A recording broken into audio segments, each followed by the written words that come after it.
Bismillahirrahmanirrahim. Assalamualaikum warahmatullahi wabarakatuh.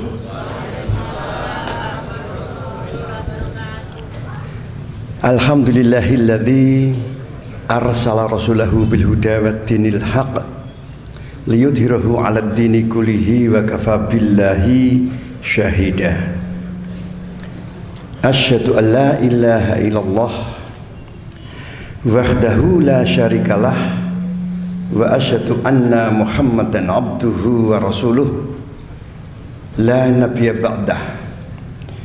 Allahumma shalli wa sallim khatamal anbiya'i wal mursalin Muhammadin wa ala alihi wa ashabihi ajma'in, amma ba'du. Bapak-bapak, ibu-ibu dan saudara-saudara rahimakumullah, marilah pertama kita senantiasa memanjatkan puji syukur kehadirat Allah atas limpahan rahmatnya, barokahnya, karunianya, hidayahnya dan nikmatnya yang diberikan kepada kita semuanya ini, sehingga di pagi hari ini, pagi yang cerah, yang sejuk, yang agak mendung ini, kita masih diberi kesempatan oleh Allah bisa bersilaturahim, bisa bertolabul ilmi di tempat ini. Artinya yang hadir di sini tentu masih dijaga keimanan dan ketakwaannya oleh Allah. Tentu masih mendapatkan hidayah dari Allah dan tentu dalam kondisi yang sehat walafiat. Itu merupakan suatu nikmat, karunia dari Allah yang tiada tara besarnya, yang mestinya kita selalu mensyukurinya.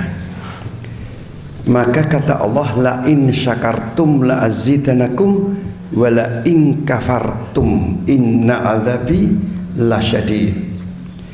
Kalau kita ini selalu mensyukuri nikmat-nikmat Allah, Allah akan menambahi dengan kenikmatan yang lebih banyak lagi.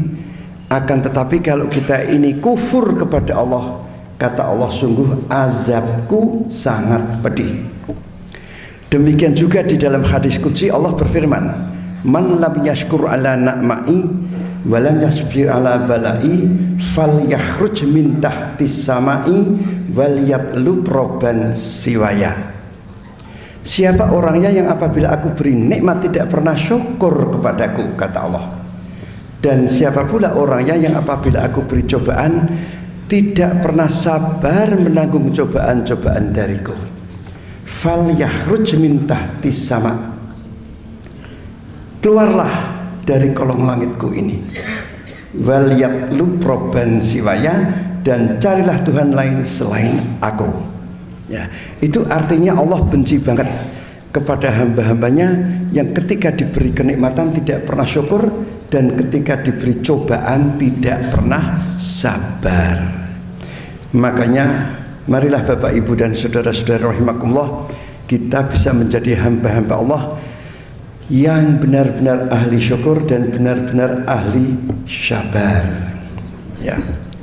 Bapak, Ibu dan saudara-saudara rahimakumullah, ini masih di dalam bulan Syawal. Ya. Kalau saya teringat Syawalan, teringat Lebaran, teringat Idul Fitri, itu saya teringat pepatah Arab yang mengatakan laisal aid liman labisal jadid walakinal aid man taqwahu tazidu. Yang namanya Idul Fitri, yang namanya Lebaran, itu bukan hanya sekedar baju baru. Ya, baju baru, sarung baru, koko baru, jilbab baru, rumah baru, mobil baru. Malah ada dulu Lebaran itu, kenalan saya itu istri baru, nganyari bojo nang Lebaran. Oh, cocok. Jadi bukan hanya sekedar baru-baruan seperti itu, tapi Idul Fitri atau Lebaran itu takwahu tazidu, peningkatan daripada ketakwaan kita. Kalau dikatakan yang baru, terus apanya? yang baru takwanya, yang baru amalan-amalannya. Contohnya, kita sudah menyelesaikan ibadah di dalam bulan suci Ramadan sebulan penuh, puasa 30 dino kuat. Dulu sebelum bulan suci Ramadan belas nggak pernah yang namanya puasa sunnah Senin Kemis ora tahu. Karena sudah digembleng di dalam bulan suci Ramadan sebulan penuh kuat ya kita berpuasa, masa hanya seminggu 2 kali Senin dan Kemis kok orang kuat kebangetan. Nah itu baru biar ratau poso Senin Kemis bar lebaran poso Senin Kemis. Nah, itu amalan yang baru. Dulu belas sebelum bulan suci Ramadan nggak pernah yang namanya sholat tahajud, qiyamul lail nggak pernah. Nah di dalam bulan suci Ramadan kita sholat tarawih itu sebenarnya qiyamul lail. Makanya Nabi ketika sholat tarawih itu thuluthi lail au nisfi, 2/3 malam atau setengah ya pertengahan malam. Sholat tahajud janjari tarawih menika ya. Tapi bisa ditarik ben gampang bar ngisa. Ya inilah. Dulu belas nggak pernah yang namanya sholat tahajud, tapi setelah bulan suci Ramadan dibiasakan ya sholat tahajud meskipun hanya mathna 2 rakaat tidak apa-apa, ditutup dengan 1 witir. Karena amalan yang paling baik di sisi Allah bukan banyaknya, mboten kathahipun, ning ajekipun. Ya, ajeknya rutinnya itu. Atmamuha wa inqala. Ya. Jadi itulah yang baru itu amalan-amalan ini itu. Dulu belas di luar bulan suci Ramadan belum pernah yang namanya membaca Al-Qur'an. Ya. Karena sudah terbiasa darusan tadarus ya. Selama bulan suci Ramadan, itu diteruskan, dilanjutkan. Di luar bulan suci Ramadan kita membiasakan diri untuk selalu membaca Al-Qur'an. Itu amalan-amalan yang baru. Ya, inilah. Sehingga takwahu tazidu itu seperti itu, peningkatan daripada ketakwaan kita. Derajat yang paling tinggi manusia itu adalah manusia yang bertakwa. Inna akramakum indallahi atqakum. Nah, yang paling mulia di sisi Allah itu bukan yang kaya, bukan yang mempunyai jabatan yang tinggi, tapi siapa di antara kalian itu yang bertakwa. Nah, inilah perlu kita jaga ketakwaan kita ya. Makanya di awal-awal bulan suci Ramadan saya hakul yakin Bapak Ibu sering mendengar firman Allah surat Al-Baqarah 183 ya, selalu disampaikan oleh ustadz-ustadz di awal bulan suci Ramadan. Ya ayyuhalladzina amanu kutiba alaikumusyyam kama kutiba alal ladzina min qablikum la'allakum tattaqun. Wahai orang-orang yang beriman, diperintahkan kamu itu untuk berpuasa seperti yang pernah diperintahkan untuk umat sebelum kamu, agar dengan puasa itu kamu menjadi orang-orang yang bertakwa. Nah, mari di ayat itu kita bisa melihat ini sebagai ilustrasi saja. Saya melihat mahasiswa saya awal-awal hari-hari pertama bulan suci Ramadan, karena saya memberikan kuliah itu jam 1 siang Pak. Saya melihat mahasiswa do ngantuk, do ngelentrak-ngelentruk, ora bergas. Biasanya mahasiswa itu do energik ya, aktif, kok do ngelentrak-ngelentruk. Saya tanya, loh kok ora kaya biasane to iki, kok do lemes ya napa iki ya. Jawabnya, kan puasa ini Pak. Loh kok do poso ngopo? Oh, saya bertanya seperti itu. Loh kan diperintahkan di dalam Al-Quran surat Al-Baqarah 183. Coba dibaca apa artinya. Wahai orang-orang yang beriman, diperintahkan kamu itu untuk berpuasa dan seterusnya. Loh, yang diperintahkan untuk berpuasa itu orang-orang yang beriman apa sampean ki wis beriman? Ya. Insya Allah sudah Pak. Loh, iman menurut sopo? Coba mari kita introspeksi diri kita sendiri. Yang diperintahkan untuk berpuasa bukan orang Islam Pak, bukan orang Islam. Yang diperintahkan untuk berpuasa itu orang-orang yang beriman. Mari kita introspeksi diri kita sendiri, apakah kita ini sudah termasuk golongan orang-orang yang beriman? Ya. Karena saya membaca firman Allah di dalam surat Al-Hujurat 14. Qalatil a'rabu amanah qul lam tu'minu walakin qulu aslamna falamma yadkhulul iman fi qulubikum. Ada salah seorang Arab Badui mendatangi Nabi. Dia itu menjadi makmumnya Nabi kalau Nabi sholat. Dia itu ikut majelis taklimnya Nabi. Orang Badui itu menemui Nabi mengatakan, ya Rasulullah, saya telah beriman. Apa jawab Nabi? Nabi dibisikin oleh Allah. Apa jawabnya? Kamu belum beriman, kamu baru Islam. Iman belum mengendap di dalam hatimu, kata Nabi. Saya berpikir, itu zaman Nabi, orang yang hidup bersama Nabi, sama Nabi dikatakan belum beriman, apalagi kita sing urip jauh dari zaman Nabi, terus piye kuwi? Ya. Nah, sekarang ini definisi orang yang beriman itu seperti apa? Ya. Kalau kita membuka firman Allah di dalam surat Al-Hujurat lanjutannya itu yang ayat 15. Innamal mu'minuna ladzina amanu billahi wa rasulihi tsumma lam yartabu wajahatu bi amwalihim wa anfusihim fi sabilillah ulaika humus syadiqun. Definisi orang yang beriman, coba Bapak Ibu rahimakumullah, itu sudah seperti apa yang kita lakukan apa belum? Pertama kali, orang yang beriman yang sesungguhnya atau yang sungguh-sungguh orang yang beriman itu, iman yang sungguh-sungguh ini. Kalau iman kita belum seperti itu, artinya iman kita belum iman yang sungguh-sungguh. Pertama kali, iman kepada Allah dan Rasulnya. Saya hakul yakin kita semuanya ini sudah mengimani Allah dan Rasulnya. Saya hakul yakin. Ya. Yang kedua, summa lam yartabu, kemudian tidak bimbang dan tidak ragu-ragu lagi. Coba Pak, mengorbankan pertama kali yang ringan, mengorbankan harta bendanya. Yang kedua berat, mengorbankan jiwa, raga, nyawanya fisabilillah di jalan Allah. Itulah orang yang beriman yang sesungguhnya. Coba, apa kita yang pertama sudah mau berkorban harta benda fisabilillah di jalan Allah?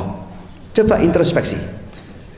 Kalau Bapak khususnya, ya Bapak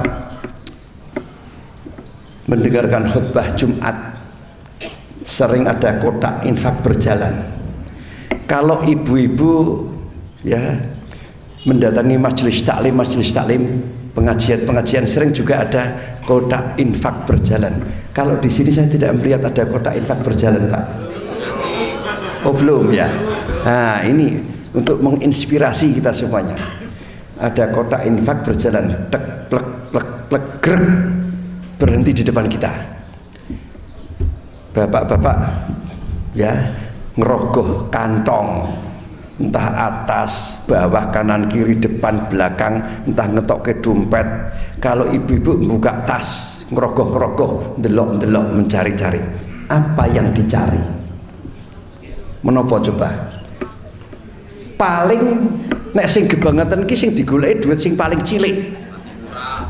Ya. Kebangetan tenan. Duit sing paling cilik wis sing koin.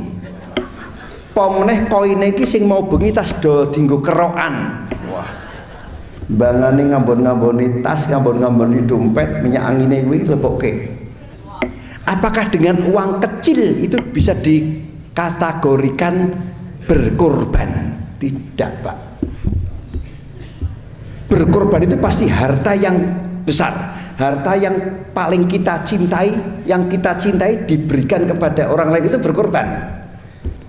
Tapi kalau kita sudah tidak senang, itu tidak berkorban. Ya, coba introspeksi.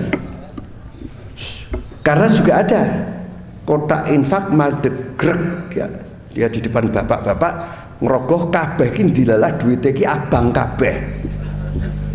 Terus kotak infake digeser kayak ke tanggane karo muni, wah aku lali nggawa duit cilik C. Apa dengan uang kecil itu bisa dikatakan berkorban? Ya. Ada lagi Pak yang menarik. Kotak infaknya mandek, ngerogoh-ngerogoh dompet tas, gayane nglebokke nanggon kotak infak ditutup-tutupi janting ora ono apa-apane. Ming isin karo tanggane jejere. Ada Pak seperti itu. Makanya sekarang kan banyak Pak. Sekarang kan banyak kotak infak itu kaca transparan ben ketok. Itu ben do fastabikul khairah. Jor-joran. Ya, le sedekah le infak jor-joran. Seperti itu juga ada baiknya, ada positifnya. Ya, ini. Jadi yang namanya berkorban itu dengan harta yang masih kita cintai diberikan kepada orang lain berkorban. Justru sing dipilih sing paling gede. Nah, itu berkorban. Kalau Bapak Ibu dalam hati apa Pak Ustadz juga berani seperti itu. Coba saya memberikan inspirasi. Saya tidak melakukan seperti itu Pak. Saya tidak pernah melakukan seperti itu. Bukan kok uang yang paling besar yang saya bawa. Tapi kalau ada kotak infak berhenti di depan saya, saya ngambil di tas ini sambil merem Pak. Merem sambil saya mengatakan saya akan sedekah kepada panjenengan. Pilihkan tangan-tangan jari jemari saya itu, ambilkan mana yang panjenengan kehendaki. Seperti itu. Wis plung, ora usah didelok meneh, plung. Wis. Tadi enggak coba. Tapi pernah. Ini sekedar ilustrasi saja. Ya. Aneh tapi nyata. Aneh tapi nyata. Pengalaman saya. Saya itu biasanya kalau Jumat ya, itu selalu khutbah di mana-mana. Jadi saya itu kepingin mbok Jumat itu ngerungokke khotib tidak kesampaian Pak. Full Jumat dan hari raya Idul Fitri, Idul Adha itu selalu khutbah. Saya itu punya kepingin genten ngerungokke itu nggak pernah bisa. Nah, pernah pada suatu ketika saya itu di Jakarta ya, kemudian Jumat itu harus khutbah di Jogja. Saya naik pesawat kira-kira sampai Jogja itu jam 10, masih ada waktu untuk Jumatan di Jogja. Tapi ternyata pesawatnya delay. Sampai di Jogja ini mendarat wis jam 11. Sampai rumah hampir jam 12 bisa. Waduh, wis ora nyandak. Terus saya Jumatan di masjid dekat rumah. Istri saya mengingatkan, Mas, ojo lali ngiseni kotak infak. Nah, malah kelingan aku, saya bilang gitu. Dari Jakarta kan bawa uang Pak. Ya relatif banyak Pak, tapi meskipun tidak ora kabeh abang, ono biru, ono ya itu macam-macam, ono biru 3 warna pokoknya. Ya, wis tak gowo. Saiki tak nangarepmu, tak jejer, tak selebar di depan istri saya. Aku arep infak piro, tak merem. Ya Allah, tunjukkanlah jari. Saya ambil. Saya belum mulai itu istri saya sudah ketawa-ketawa. Loh kok apa? Kok ming 20 nggawa duit akeh banget, kok ming 20. Ya saya ambilnya 20, Pak. Ya wis saiki meneh, dibaleni meneh. Tak merem meneh. Saya ambil lagi 20 lagi, Pak. Sampai 3 kali itu 20 Pak yang saya ambil. Saya sendiri juga tidak mantep Pak. Tas gawa duit, tas untuk duit saka Jakarta, oke, masa 20, karena saya itu mengucapkan, ya Allah ambilkanlah yang panjenengan kehendaki. Itu artinya 20 itu yang dikehendaki Gusti Allah Pak. Iya, karena 3 kali Pak. Tapi saya sendiri tidak puas. Wis mangkat nang masjid. Nang masjid kotak infake mandek di depan saya. Tak meneh aku tak njukuk meneh, ya Allah. Ora tak delok. Wis kotak infaknya sudah berjalan. Sampai rumah tak delok, tak itu. Loh, 20 meneh, Pak. Itu impossible, Pak. Mungkin Allah itu tahu. Karena beberapa waktu yang lalu saya sudah banyak sekali, besar sekali saya sakene. Oke, tak neside. Seperti itu. Pernah Pak saya itu merem juga toh, ngambil dari tas ini di masjid. Saya ragu-ragu bar Jumatan, saya rencana mau mengambil jahitan. Tak delok loh, kok surat jahitannya orang gek sing tak lebokke iki surat jahitan. Saya langsung WA sama takmir masjid, kalau ada surat jahitan itu saya di kontak ya, itu saya Pak, karena saya itu biasanya merem juga. Nah, seperti itu ya. Jadi Bapak juga bisa nanti merem Pak ya. Pak, ini mumpung nanti merem. Kalau misalnya sing dilebokke iki 2000, meng 2000 sing dilebokke itu berarti Gusti Allah iki mesake kalian panjenengan. Wah, sake men iki. Ya, itulah. Karena Bapak, kita itu enggak percaya dengan firman Allah. Yang namanya sedekah itu kama fali habatin ambatat samsana bila fi kulli sumbulatin mi'atun habatin. Ya, di dalam surat Al-Baqarah 261. Seperti kita itu menanam biji Pak. Satu biji itu bisa menumbuhkan 7 tangkai. Masing-masing tangkai bisa menghasilkan 100 biji. Jadi dilipat gandakan menjadi 700 kali lipat coba. Makanya mari kita jor-joran di dalam bersedekah. Pak, ya Pak, nanti merem Pak. Coba Pak. Merem, ini kan kaca Pak, begitu merem kok didelok ora apa-apa, mbasane wis plung ngene, delok. Wah abang, jangan terus mengatakan, waduh kojor ora iso blonjo aku minggu. Ya, jangan seperti itu. Nanti dibalas oleh Allah berlipat ganda. Nah, inilah. Ya, jadi ini indikator orang-orang yang beriman tuh ya seperti itu. Mau berkorban hartanya. Belum jiwanya, nek jiwa ya isi angel to Pak, abot. Harta baik. Nah, inilah. Karena kita itu percaya rezeki itu dari Allah. Pak, untuk menginspirasi saja Pak. Kalau kita ini mengedepankan Allah, semuanya dikembalikan kepada Allah, Allah akan melipat gandakan rezekinya. Saya terinspirasi Bapak pirsa Pak Nardi Syahuri. Nah, Jogja. Almarhum Pak Nardi itu ya sepantaran dengan saya Pak usianya. Ya, jadi seumuran dengan saya. Pak Nardi itu cerita, beliau itu ustadz di mana-mana. Ya, istrinya itu hanya ibu rumah tangga. Istrinya itu ibu rumah tangga. Ya, sama.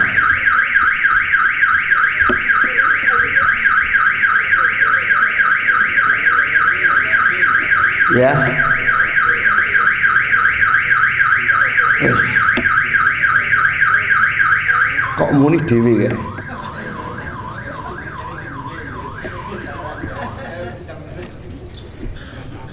Istrinya itu ibu rumah tangga, dinaik gawean. Rumahnya kecil, ruang tamu, ruang keluarga, ruang makan, dawa kaya sepur itu rumahnya itu. Dadekke minimarket cilik. Ning dodolane khususnya alat tulis banyak sekali. Kemudian banyak instansi-instansi pemerintah ya dan swasta kalau membutuhkan alat tulis itu pasti nanggone Pak Nardi, sambil mengatakan, Pak Nardi, saya biasanya ngambil ini tuh di toko sana milik Cina ya. Daripada ngenai rezeki Cina, saya tak ngenai rezeki Pak Nardi. Semuanya mau ngambil di sana, di tempat Pak Nardi. Karena Pak Nardi itu ustadz ya. Tapi nyuwun sewu Pak Nardi, mbok aturan mainnya seperti kalau saya mengambil di toko-toko Cina itu. Loh piye? Kon markup. Utawa Pak, aku dinai nota kosong kon ngisi dhewe. Kalau di toko-toko Cina seperti itu, sing penting kowe nek njukuk nanggonku. Nah, apa kata Pak Nardi? Saya tidak setuju. Enggak apa-apa panjenengan tidak mengambil di saya, ke toko saya. Sing ngenai rezeki aku ki duduk sampean, tapi Gusti Allah yang memberikan rezeki ke saya itu bukan sampean, tapi Gusti Allah. Saya nggak mau praktek-praktek seperti itu. Kita bisa melihat sekarang tokonya Pak Nardi itu tokonya Pak Nardi itu sekarang mempunyai cabang di mana-mana, sudah 9 toko Pak. Bayangkan, dan dia tidak mau praktek-praktek yang melanggar larangan Allah syar'i. Biasanya do takut Pak, wah ndak kelangan lengganan ya nyos, kwitansi palsu, kwitansi kosong, seneng dhewe sak karepku, sing penting kowe angger njukuk nanggonku. Nah, banyak seperti itu. Makanya benar kata Nabi, rezeki yang sedikit tapi barokah lebih baik daripada rezeki yang banyak tapi tidak barokah. Ini bisa dilihat ya. Nah, inilah sehingga marilah kita itu jangan takut kalau mau ya lillahi ta'ala, apapun kita serahkan kembali kepada Allah. Karena apa? Apapun harus kita kembalikan kepada Allah, kita persembahkan kepada Allah. Karena hidup di dunia itu tidak lain tidak kecuali hanya untuk beribadah Pak. Selama kita itu fisabilillah di jalan Allah, itulah ibadah. Makanya kalau kita membuka firman Allah di dalam surat Al-Dhariyat 56, "Bama khalaqtul jinna wal insa illa liya'budun." Allah mengatakan, tidak akan aku ciptakan jin dan manusia illa liya'budun. Kalau aku menciptakan itu tidak lain tidak kecuali hanya untuk beribadah. Sehingga kita diciptakan oleh Allah itu hanya untuk beribadah, tidak bisa lain selain ibadah. Selama kita itu fisabilillah di jalan Allah, di dalam koridor ya, jalan Allah, jalan yang lurus, itulah ibadah. Kalau kita melenceng keluar dari koridor itu tadi, bukan di jalan Allah. Makanya agar apapun yang kita lakukan di dunia ini mempunyai nilai ibadah, mempunyai makna ibadah, kita di dalam hidup di dunia itu harus ada yang menuntun. Gak bisa hidup sendiri, gak bisa hanya sak karep-karepe dhewe, semau gue. Man ja'alal Qur'an amamahu khattahu ilal jannah wa man ja'alal Qur'an khalfahu syaqahu ilan nar. Siapa orang yang di dalam hidup di dunia menjadikan Al-Qur'anul Karim itu sebagai panutan, itu sebagai imam, itu sebagai pemimpin kita, niscaya Al-Quran itu akan membimbing kita, akan menuntun kita masuk ke dalam surga. Tapi siapa orang yang di dalam hidup di dunia tidak menjadikan Al-Quran itu sebagai panutan, tidak menjadikan Al-Quran itu sebagai guide, sebagai pedoman hidup, sehingga ya hidup seenaknya sendiri. Apa kata Nabi? Nanti Quran itu karena kita mengabaikan Quran, cuek dengan Al-Quran, nanti Quran itu akan mendorongmu, joroki, kita dijorokakan masuk ke dalam neraka. Artinya kita sesat nanti. Nah, itulah. Makanya marilah kita mensikapi Al-Quran itu ya seperti apa yang dikehendaki ya oleh Allah, apa yang dicontohkan oleh Rasulullah. Karena kalau saya melihat Bapak Ibu dan saudara-saudara rahimakumullah, khususnya di dalam bulan suci Ramadan, di mana-mana ada yang namanya darusan, tadarus setelah sholat tarawih. Tapi sebenarnya yang dilakukan itu bukan tadarus Pak, bukan darusan Pak, itu ning maca gentenan. Gitu Pak. Target katam sebelum lebaran, terus kataman, itu seperti itu. Makanya saya terinspirasi Wali Songo, khususnya Sunan Kalijogo yang di tanah Jawa itu memberikan terminologi atau istilah khusus untuk Al-Quran. Itu beda dengan untuk buku. Quran itu bukan buku. Makanya untuk Al-Quran itu ngaji, orang moco, ngaji. Ayo ngaji. Mbah-mbah kita dulu kan seperti itu, ngaji utawa deres. Nah, Deres itu tadarus, deres. Ora moco, ora ngaji. Ngaji itu mengkaji, mempelajari, to learn, bukan to read. Ya, tadabbur. Nah, itu mestinya seperti itu. Tapi kebanyakan mung diwaca tok. Ora ngerti artine, ora ngerti maknane. Terus nek ora ngerti maknane piye le ngamalno? Le ngamalke terus kepriye? Coba. Bapak, Ibu dan Saudara rahimakumullah. Siapa yang masuk di tahanan KPK? Nyasate wong Islam. Nyasate kabeh Islam, nyasate. Ya. Kenapa hal itu terjadi? Karena tidak paham Quran. Nek paham Quran pasti ngamalke Quran. Artinya orang Islam yang tidak beriman itu namanya. Rukun Islam secara kafah, Pak. Rukun Islam dilaksanakan. Wah, apa namanya itu? Sholat, puasa, zakat, kaji. Malah wis kaji bola-bali saking sugih. Zakat akeh banget, bangun masjid cilik-cilik. Ya. Ini kok korupsi, Pak? Orang duwe iman. Rukun Islam diamalno, rukun iman ora diamalno. Seperti itu. Jadi mestinya kita amalkan rukun Islam, kita amalkan rukun iman. Kalau kita mengamalkan rukun iman, gak bakalan kita melakukan perbuatan fahsya wal munkar. Karena orang yang beriman itu afdalul iman man ta'lama anallah mahaka haitsu ma kunta. Orang yang beriman itu selalu merasa dirinya dekat dengan Allah.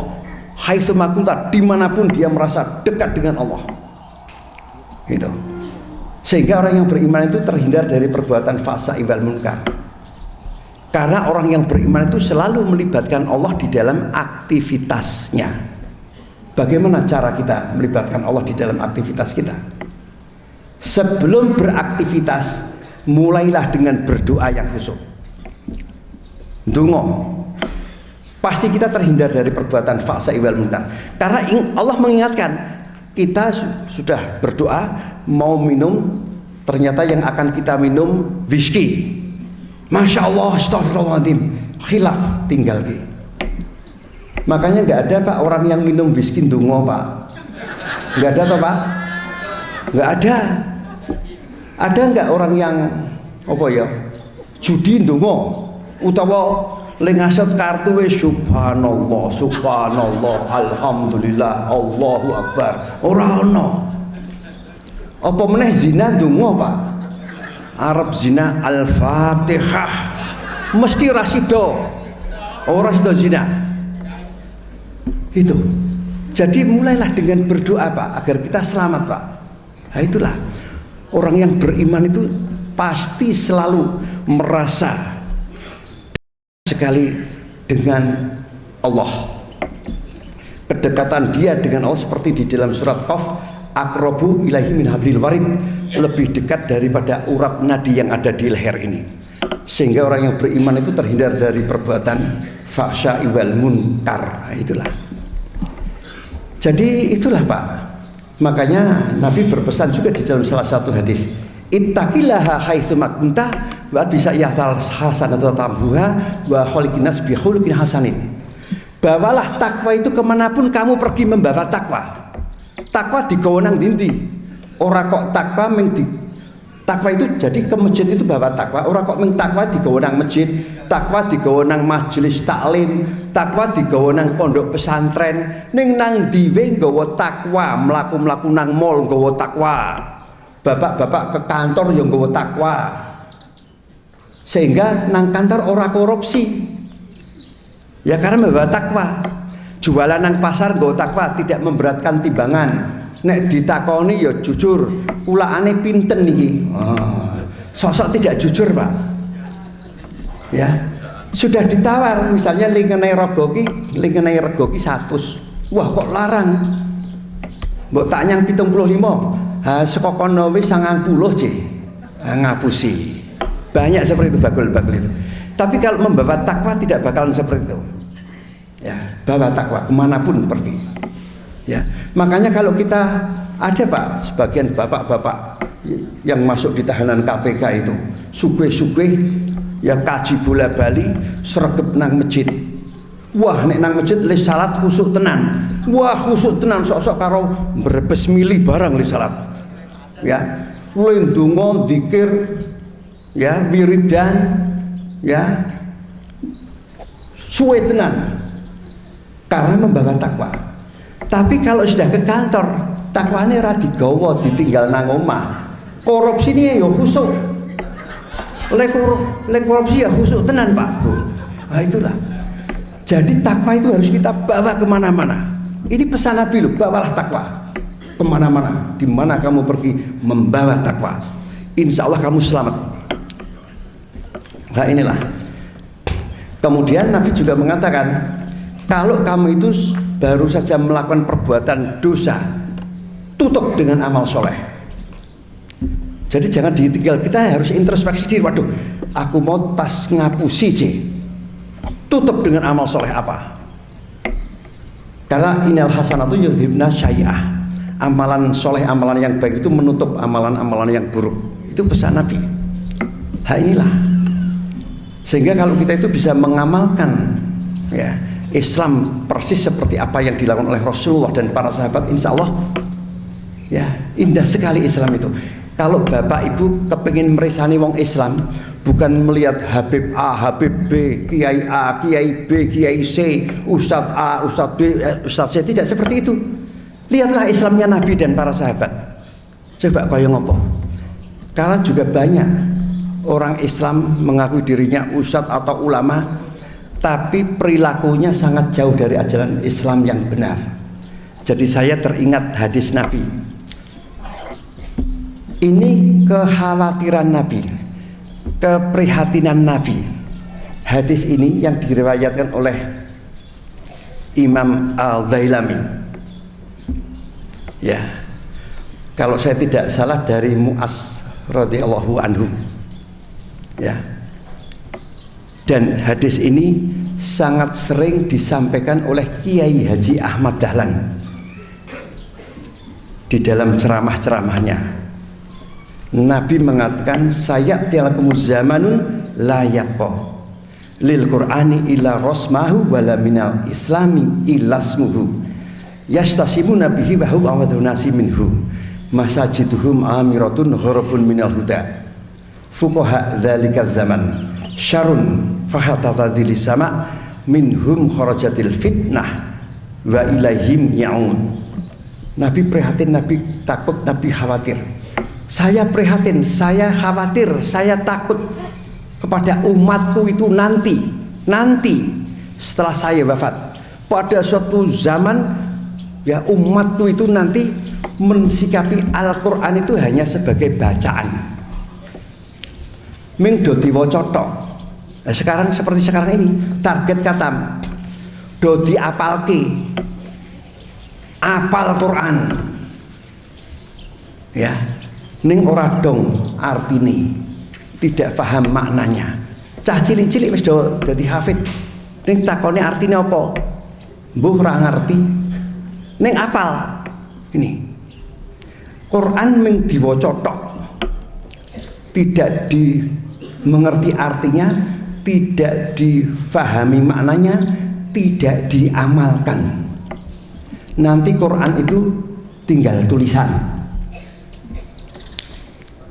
Quran tinggal tulisan, artinya Quran ming padha wae karo buku.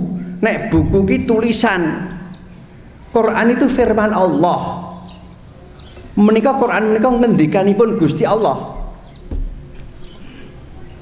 Jadi ngendikanipun Gusti Allah itu kedah dipun amalaken. Perintah Allah itu harus dijalankan. Ya. Apa yang dilarang oleh Allah itu harus ditinggalkan. Seperti itu, orang ming diwaca ning dilakoni. Ini yang diperhatikan oleh Kiai Haji Ahmad Dahlan seperti itu loh. Makanya barangkali Bapak Ibu pernah mendengar cerita riwayat tentang surat Al-Maun. Ini di bulan Baleni Pak, Al-Maun itu. Sampai-sampai santri yang bernama Muhammad Suja, masih pemuda itu, ngacung. Kiai, kok hanya diulang-ulangi saja di bulan Baleni? kami sudah hafal, kami sudah tahu artinya, sudah tahu maknanya. Kok hanya diulang-ulang buat dilanjutkan surat yang lain? Apa kata Kiai Haji Madlan? Kemudian Kiai Haji Madlan tanya, siapa yang sudah hafal?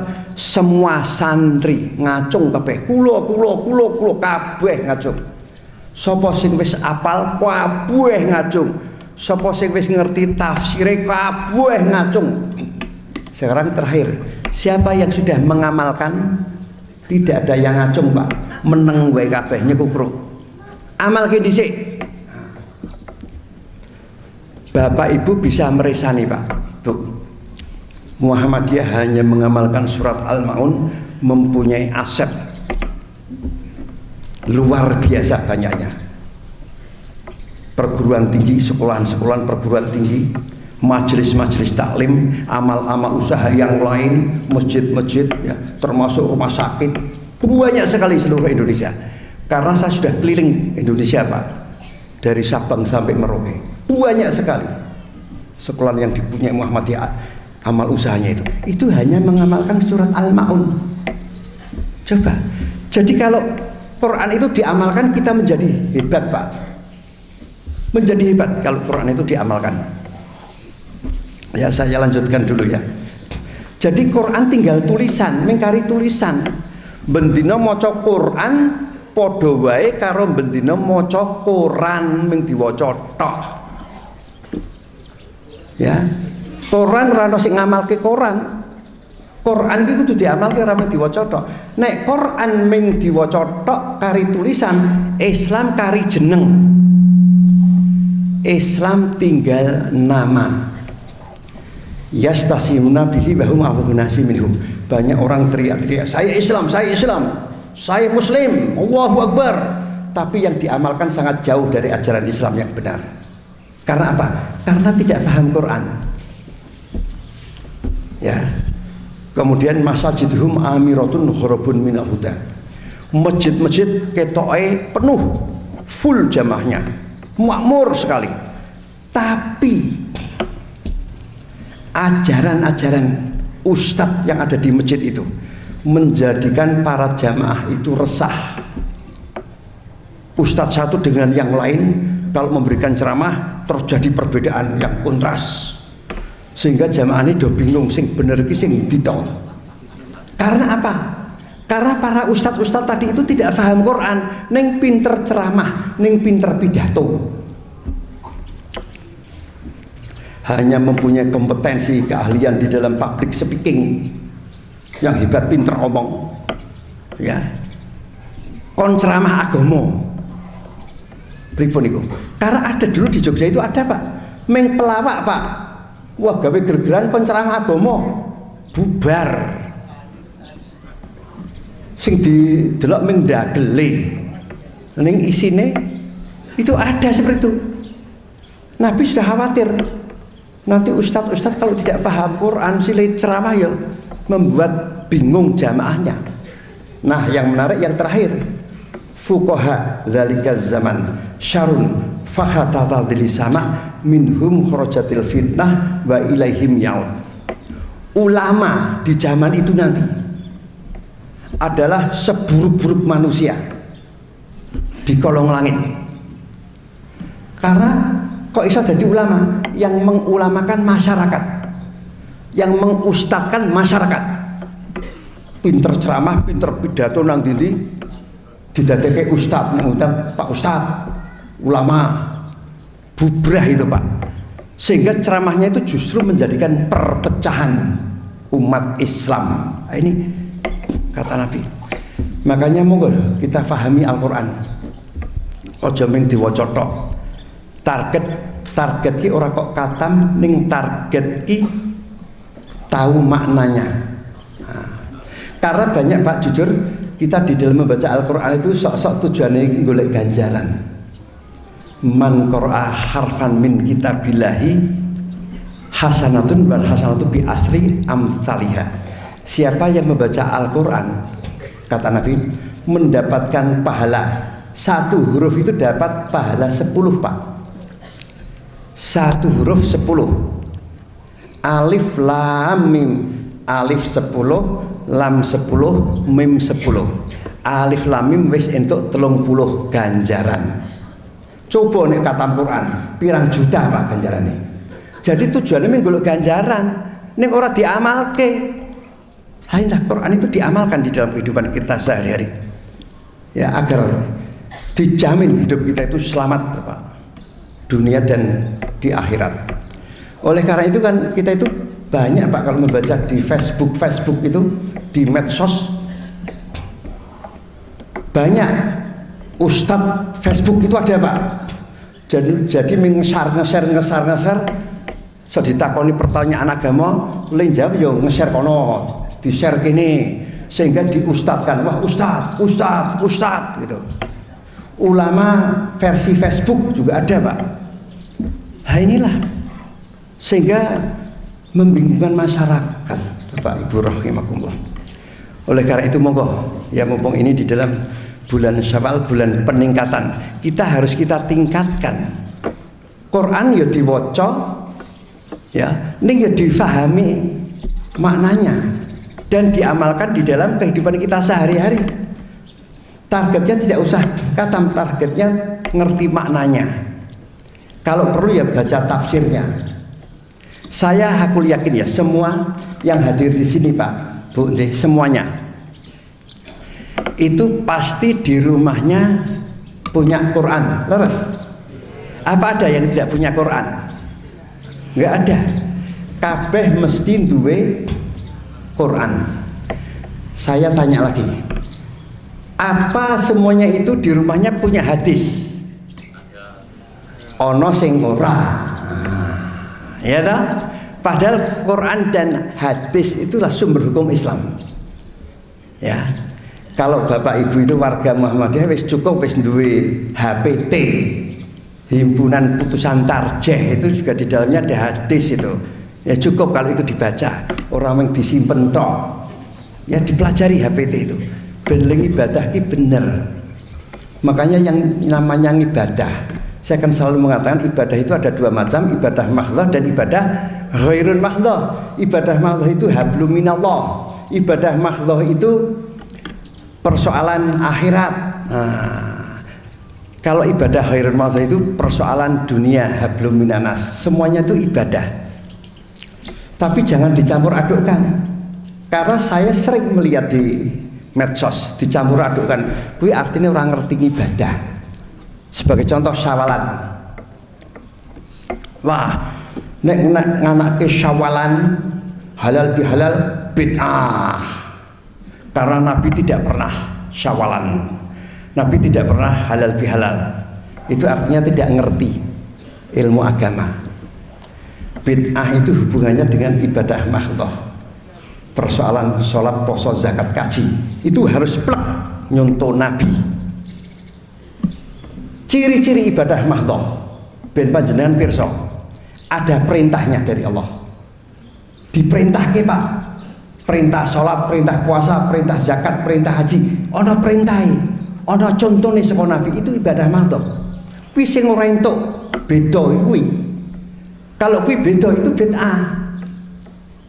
Ya, saking senenge poso, wah aku poso ora mantep nek ming bukone maghrib tak terus ke ngisak sisan maghrib itu. Nah itu bid'ah. Ya bid'ah itu urusan ibadah mahdhah, nek urusan dunia. Saya tadi matur urusan akhirat itu wajib ada perintahnya, wajib ada contohnya dari Nabi. Tapi urusan dunia tidak ada perintahnya. Orang no perintahnya urusan dunia. Panjenengan nganggo HP apa diperintahke? Coba. Enggak ada perintahnya. Urusan dunia ora ana perintah, kabeh entuk. Kecuali yang dilarang. Ngono tok wae. Selama ora dilarang lakoni ora apa-apa. Itu urusan dunia. Tapi urusan dunia ingkang panjenengan lampahi nang dunia ki ana sisi halal, ana sisi haram, padahal padha. Buka laptop, nonton TV, iso halal iso haram. Ditonton itu yang bermanfaat. Kalau ibu masalah keputrian bangsa masak-masak, itu ilmu masak, untuk ilmu jahit menjahit, untuk ilmu busana, bapak-bapak bungso ilmu-ilmu pengetahuan banyak sekali di TV itu, wah halal. Ini yang ditonton bungso kabar-kabari, ya bungso infotainment, barang itu jadi haram. Itu kan ngerasani itu rumah tangganya orang dudal-udal lang TV. Seperti itu. Jadi urusan dunia itu bisa halal, bisa haram. Makanya Nabi memberikan tuntunan, idza aradta tafal amron fatatabar aqibatahu wa in kana khairan famdi wa in kana syarran famtahi. Jadi apapun yang kalian lakukan sebelum melakukan sesuatu, coba dipertimbangkan. Sing arep tak lakoni itu lebih banyak manfaatnya atau lebih banyak maldorotnya. Kalau lebih banyak manfaatnya silahkan lakukan. Tapi kalau lebih banyak maldorotnya tinggalkan. Itu urusan dunia kan seperti itu. Ya, Arab gawe status, Arab nge-share, pertimbangkan. Ini kalau share, kalau saya share lebih banyak manfaatnya kah atau lebih banyak maldorotnya? Kalau lebih banyak manfaatnya ya di-share. Tapi kalau lebih banyak maldorotnya ojo di-share. Nah, itu. Jadi urusan dunia itu iso halal, iso haram. Saya selalu memberikan contoh, Pak. Urusan dunia itu ibarat bapak pegang pisau. Iso halal, iso haram. Pisau dinggo apa kuwi? Dinggo nodong, Pak. Dinggo mbacok haram kuwi. Ini nek dinggo rajang-rajang, nggo masak halal. Jadi itulah urusan dunia itu seperti itu. Tidak harus ada contohnya. Ya. Kalau ada contohnya, barangkali ada contohnya dan kita itu wajib nyuntuh Nabi, mbuh urusan akhirat, mbuh urusan dunia. Di parkiran itu kabeh ki unta, Pak, itu. Unta do dicencang rono motor. Karena Nabi tidak naik motor. Tapi urusan dunia sak karepmu kok. Asal tidak dilarangkan, tidak ada larangan naik motor. Nah inilah. Sehingga orang Muhammadiyah itu wajib cerdas dalam hal ini. Wajib, nah ini yang ingin saya sampaikan, yang tren beberapa waktu yang lalu. Orang Muhammadiyah itu wajib berakal sehat, Pak. Karena orang yang berakal tidak sehat banyak, Pak. Membuat rekayasa-rekayasa untuk tujuan yang tidak mulia. Makanya sebenarnya, Pak, di dalam Al-Quran itu saya hitung-hitung yang berhubungan dengan akal sehat itu ada 16 ayat kalau saya nggak salah. Akal sehat itu di dalam Al-Quran, bahasa akal sehat itu ulil albab. Ulil albab itu akal sehat, bukan kok sekedar yang berakal. Karena sering saya melihat penafsiran ulil albab itu yang berakal, yang berakal, yang berakal. Karena bisa menggunakan akal yang tidak sehat untuk merekayasa sesuatu, untuk ya merekayasa itu kan banyak sekali kita lihat. Ya, jadi dulu sebelum tahun 80 atau tahun 80-an awal, orang itu melihat satu sisi kecerdasan, intelligence, ya, atau kesematan, ya smart itu kecerdasan orang itu hanya dari satu sisi. IQ tok menak ini. IQ itu hanya ada di sini, brain nanggon otak. Logika hanya di sini. Wah, IQ-nya tinggi. Wah, itu cah pinter, cah cerdas. Ya, tapi kalau kecerdasan itu dipakai untuk aktivitas yang negatif, itu tidak sehat akalnya. Jadi yang di sini itu hanya satu, IQ. Tapi yang di dalam kolbu, di dalam hati ada dua, SQ dan EQ, spiritual question dan emotional question. Jadi kita ini berlogika, sementara ini kebanyakan hanya dari otak. Kita belum bisa berlogika dengan kolbu. Makanya harus kita berdayakan yang namanya kolbu itu di dalam hidup kita.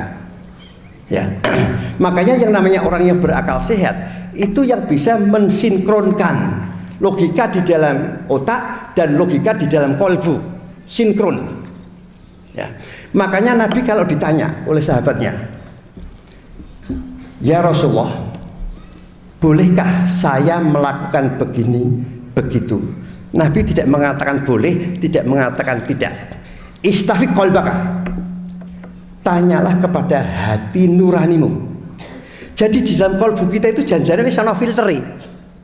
Sing arep dilakoni iki apik apa ora wis ana janjane. Tapi sering kita tidak memberdayakan. Saya selalu memberikan contoh. Kalau kita nyetir mobil, ada pedal gas, ada pedal rem, ya, gas dan rem. Kalau kita hanya salah satu saja yang kita lakukan, ya, nggak baik. Sing apik sing ndi ya? Gas apa ngerem ya? Apik kabeh. Padha karo sing apik ndi ya? Otak apa hati ya? Apik kabeh. Tapi kita sinkronkan. Nek mobil itu meng kita gas terus ora tau ngerem, nabrak-nabrak, Pak. Coba Bapak, remnya dicopot wis. Nek ora percaya, nabrak-nabrak. Ya nek ngono tak ngerem terus, tok rem terus, ora mlaku, Pak. Mandek. Tapi mobil itu melaku ning selamat. Hidup juga seperti itu, jalan tapi selamat. Kadang ngegas nganggo otak, kadang rem. Ndi sing harus tak gas, ndi sing kudu tak rem. Itulah akal sehat itu seperti itu, mensinkronkan. Makanya banyak sekali orang Islam kok do korupsi itu akalnya tidak sehat, Pak. Meskipun ono sing profesor loh. Ya ono sing dokter oke banget. Nah itulah, oleh karena itu monggo Bapak Ibu dan Saudara rahmatullah, kita bisa memanfaatkan potensi yang diberikan Allah kepada kita, yaitu akal. Tidak hanya satu-satunya akal, logika itu tidak hanya satu-satunya di akal yang ada di dalam otak, tapi juga apa yang ada di dalam kolbu atau hati, sehingga kita benar-benar bisa sinkron antara akal di otak dan akal di dalam hati. Sudah jam 7 Bapak, barangkali ini yang bisa saya sampaikan. Mudah-mudahan bermanfaat bagi kita semuanya. Jadi yang namanya mirengaken pengajian itu bukan hanya mendengarkan, tapi diamalkan mana yang baik, mana yang kita bisa. Monggo kita tutup dengan berdoa bersama. A'udzubillahi minasyaitonirrajim. Bismillahirrahmanirrahim. Alhamdulillahirabbil alamin. Allahumma shalli ala Muhammad wa ala ali Muhammad kama barakta ala Ibrahim innaka Hamidum Majid. Allahumma ighfir lil muslimina wal muslimat wal mu'minina wal mu'minat al ahya'i minhum wal amwat innaka samiul qaribum mujibud da'wat. Allahumma aril haqqa haqqan warzuqna ittiba'ah wa aril batila batilan warzuqna ijtinabah. Rabbana la tu'akhirna in nasina aw akhtana. Rabbana wa la tahmil alaina isran kama hamaltahu ala ladzina min qablina. Rabbana wa la tuhammilna ma la taqata lana bih wa'fu 'anna waghfir lana warhamna anta maulana fansurna 'alal qaumil kafirin. Rabbana atina fid dunya hasanah wa fil akhirati hasanah wa qina adzabannar. Wallahu akbar. Assalamualaikum warahmatullahi wabarakatuh.